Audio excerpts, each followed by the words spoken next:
Hello friend, popular TV serial Vasudha के आगे आने वाले अपकमिंग एपिसोड में अब आप देखने वाले हैं कि वसुधा से यानी कि चौहान हाउस से जाने की पूरी प्लानिंग बन कर चुकी है, पूरी तैयारी कर चुकी है। वो 1 साल का जो व्रत है उसे पूरा करने के लिए वसुधा ने जो संकल्प लिया है अब उसको पूरा करना चाहती है।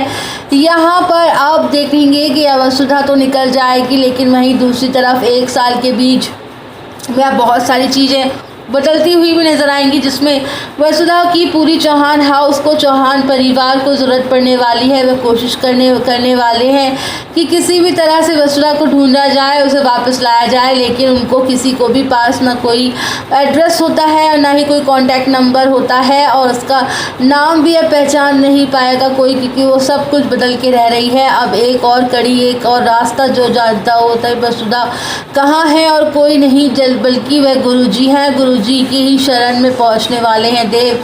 आने वाले ट्रैक में यहाँ पर जब वसुधा पहुंचने वाली है मुंडवा गांव में, क्योंकि उसी गांव में उसे भेजा जाएगा अपनी पहचान छुपा कर रहने के लिए।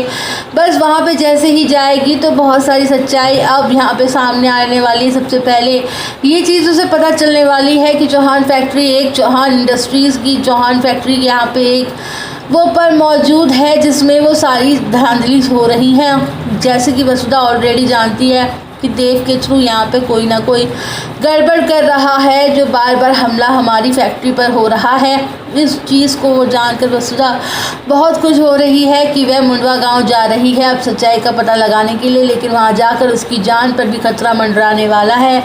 लेकिन अब देखना दिलचस्प होगा, क्योंकि वसुधा हार मानने वालों में से नहीं है, इसलिए तो अब यहाँ पर वो पहुंचकर एक बार एक एक करके सारी कड़ियों को जोड़ती हुई नजर आएगी, सारी सच्चाई का पता लगाएगी कि कैसे वो उसको औरत मिलने वाली है जो कि सदियों से एक जैसे जेल में बंद है, जो कभी आज तक नहीं खुली है, और वो औरत यहाँ पर बेड़ियों में पड़ी हुई है, और वो कोई और नहीं बल्कि चंद्रिका की माँ निकलने वाली है। जैसे ही ये बात वसुधा को पता चलेगी उसके होश उड़ जाएंगे। उसको देखना दिलचस्प होगा, क्योंकि वसुधा होने वाली है साल भर बाद वापसी करेगी, और यहाँ पे चंद्रिका की माँ के साथ। तो यहाँ पे चंद्रिका अपनी माँ को देखकर क्या होगा उसका हाल, ये देखना दिलचस्प होने वाला है।